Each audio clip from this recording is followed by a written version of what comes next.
Hi, thanks for spending some time with me again today.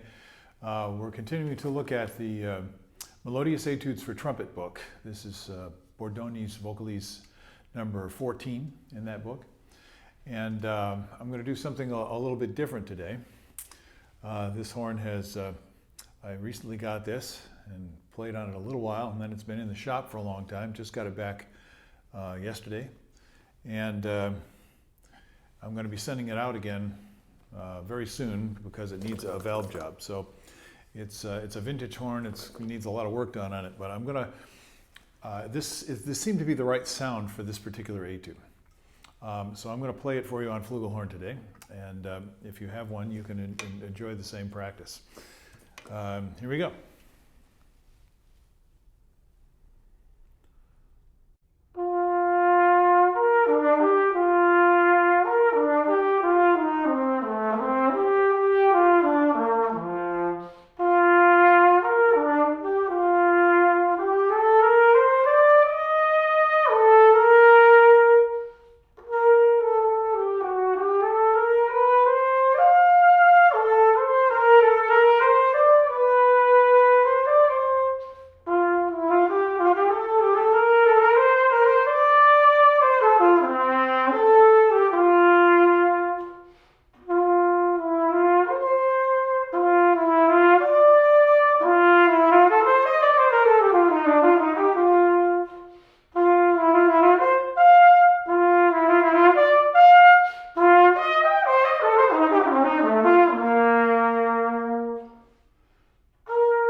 That was interesting. Every horn is different, and I haven't quite learned this horn yet, so I'm struggling a little bit with it, but it is interesting. I'm hopeful that when the valves get rebuilt that it'll be a little bit more responsive and so forth, so I'm having to kind of maneuver it around a little bit, but it was interesting to play it on this horn. I'm going to try and play it on another horn for you, maybe later, just to give you an idea of the sound difference between the two instruments. But in the meantime, let's take a look at some of the things that you might encounter when you're doing this. Now, most of us grew up in band programs, and in a band program, it's a large ensemble, and you have to be together. You have to play your pitch together, you have to play in time together, and there's a conductor up front, your band director. And for the large ensemble to work, you have to be kind of connected to what that conductor is doing. When you're playing solo works like this, you have a great deal more freedom. So I was taking little freedoms here and there, and I want to talk about that, the various things that you can do. If I had to put it in one simple phrase, it would be, let the music breathe. With modern day music, most of it is done with a click track, which is a mechanical, steady beat that continues to go all the way through. And there's not a lot of flexibility with that. It's a dependable rhythm. With lyrical studies especially, you're really trying to get accustomed to having more freedom than you would in a band program or playing with a click track. So that's kind of an ongoing theme with these lyric studies. Let's see if I can find some spots. Yeah, for me it's about outlining sections. So the first section is like the first 3 lines. So as I make a transition into the next section, I want you to listen for what I'm doing with the timing. So I'm going to start at bar 13.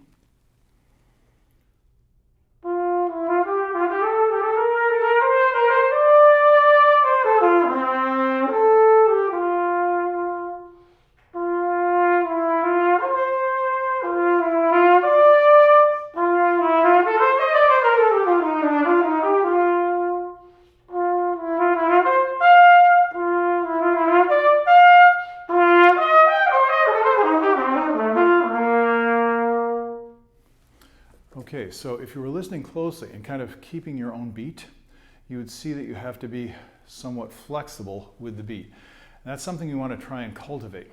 And there are many ways to do it, but you have to have an internal clock in order to do that. So I'm always feeling a pulse. Your band director calls this subdivision. That's right. You're dividing the beat into smaller parts. And it's the flow of the smaller parts that gives you the sense of time. So I'm going to play the end of that section and make the transition again. And I think you'll be able to hear it. And I'll make a couple other transitions as well.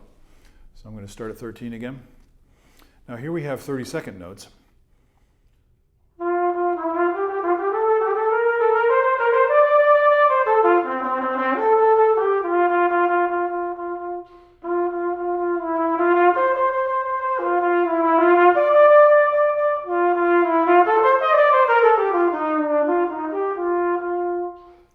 Now, when I'm not playing the 30-second notes continuously, and I know I've done this in a few other episodes, for me this is a practice technique.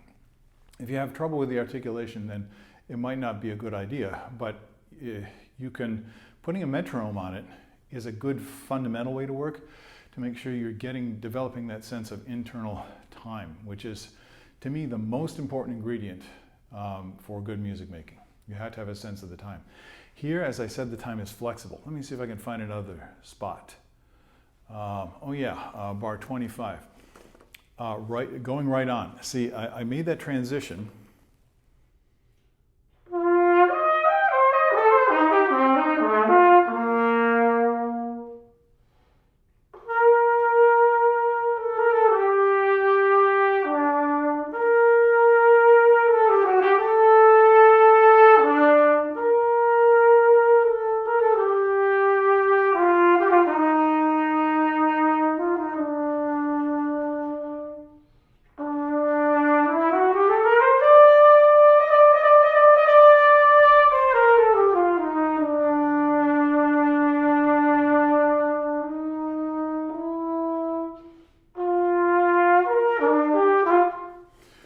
I hope you could feel that and how to cultivate it. When you think you've got it, sing it to yourself. See if you can feel that da da da da da da da da da da da da da da da. So it's ebb and flow. Sometimes it's rolling kind of downhill, and other times it's rolling uphill and slowing down. So it's a very organic, natural feel. And this etude particularly has that sense. I have to actually make myself take time. And the reason is, I spent most of my career playing in an orchestra, and it's a large ensemble. And you're constrained by having to move kind of together as a school of fish, which is incredible because when you're playing with a high-level orchestra, everybody has this skill. And they can feel the way the music is moving and hear what each other are doing, and then you can actually move like that school of fish or that flock of starlings, for example. So it seems like one organism. To me, it's inspiring to listen to that, but you have to have this skill first. You can't just be buried in the stand playing the notes and keeping a steady beat. That's the elementary stage. Okay, I'm going to look at one spot because it gave me trouble, and it's a very typical spot that would give trumpet players problems. This is in bar 23, I guess it is. It says forte, and you have 30-second notes that are descending.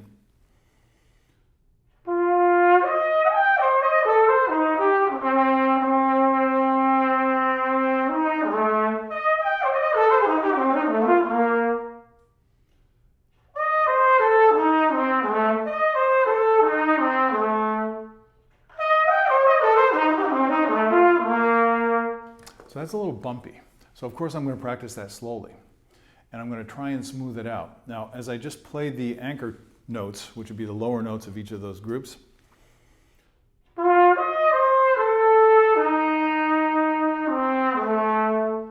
you see you have two kind of triads, and the larger interval is in the middle. So there's a shape to that phrase. And what we do is we say, oh, that goes down like this. That's right. That's right. But you'll feel it if you do it.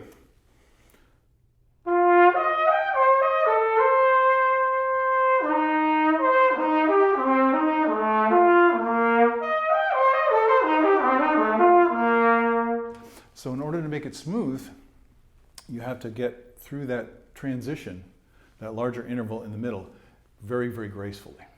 And this takes time. You'll be patient with it. You might practice it, as I mentioned many times, singing or buzzing. But you have to get the feel of it's kind of like the shape of the road, the gesture that goes through that figure, so you can just blow straight through it and not feel like you're manipulating each note. What makes it hard is it's descending. You're changing register. You go from the upper register through the middle register into the lower register, and you're changing direction very, very rapidly. So all those things, as any of us who are honest with ourselves are aware, tend to create a little bit a sense of insecurity or imbalance in our playing. So the more you can smooth that out, the better off you are. Okay, let me find another transition spot. Okay, we have a rallentando and then back into a tempo, which I played for you. And then let me just play the end. So this is pick up to bar 46.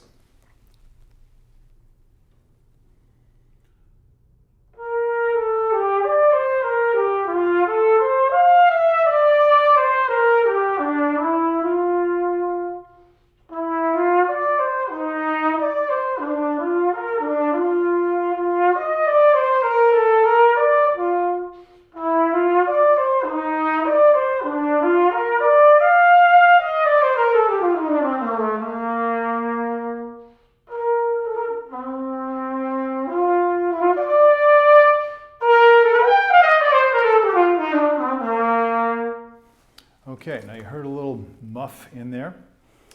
I did what most trumpet players do, and it's very difficult to get past this. When I played soft, I pulled back on the ear. So when we talk about mechanical things, and recently I've put out a bunch of things about the mechanics of trumpet playing on the channel. One of the biggest problems that we have is we have muscles that throw the air out of the body, and muscles that let the air come back in, set up the body so the air flows back in very quickly. And when those are in tension with one another and they're resisting one another, then your playing gets very, very stiff. And when you can feel that tension, you want to try and release that as much as possible so you keep a balance between those two sets of muscles. So that's the mechanics. How do you experience it? Going from low to high and going from soft to loud, or vice versa. And so when you do this little figure at the end,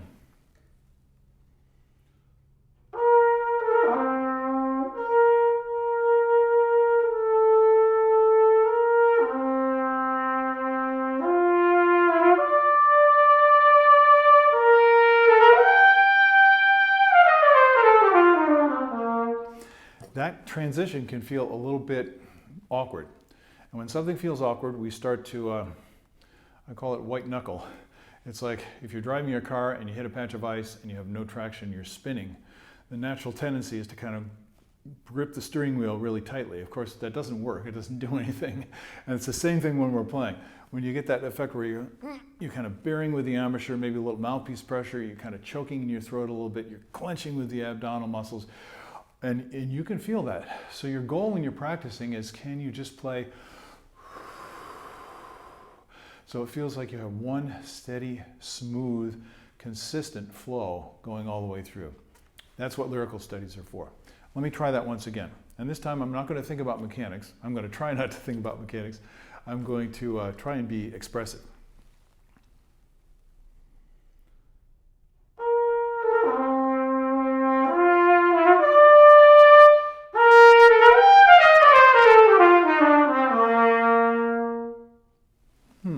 That's a little better because I gave myself freedom. And that's the key. A lot of times when you're struggling with physical refinement and consistency, accuracy with the pitch, accuracy with the sound, accuracy, physical accuracy, all those things make you very mentally tight, and you're not letting the music come through. So the real goal is to get to the point where you can just throw it, just as the French say, just toss it off, right? Once more, let's see if I can do it better.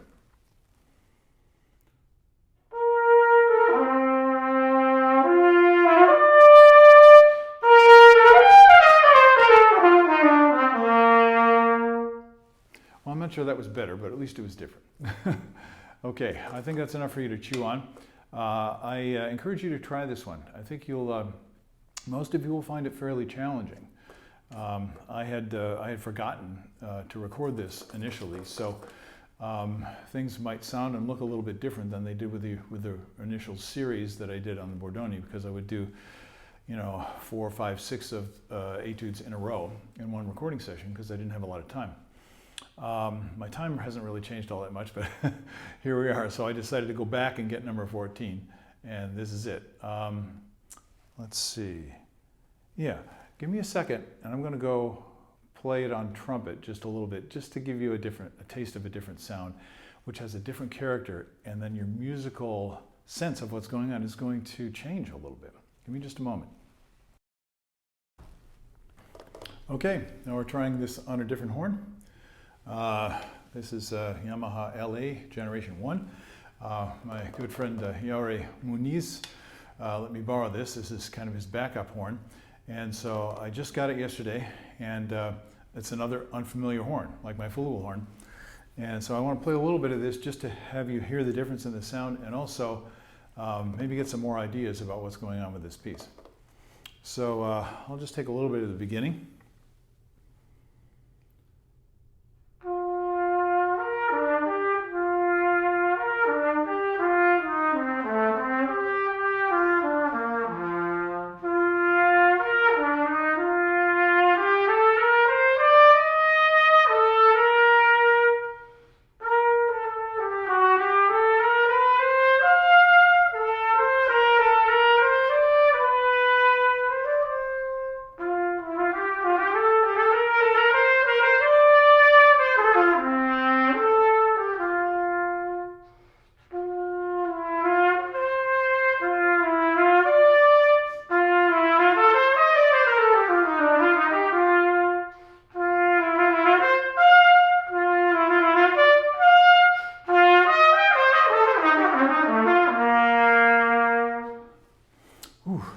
That descending lick feels a little bumpy.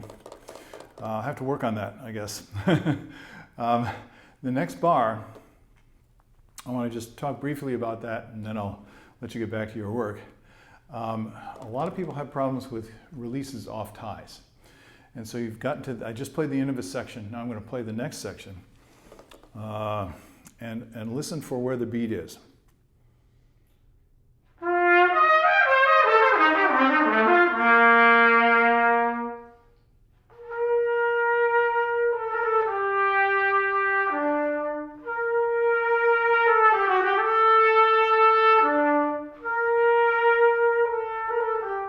So you're going 1, da da da dee, 1, 2, da da da dee. You see how intentional I'm being about where that beat is?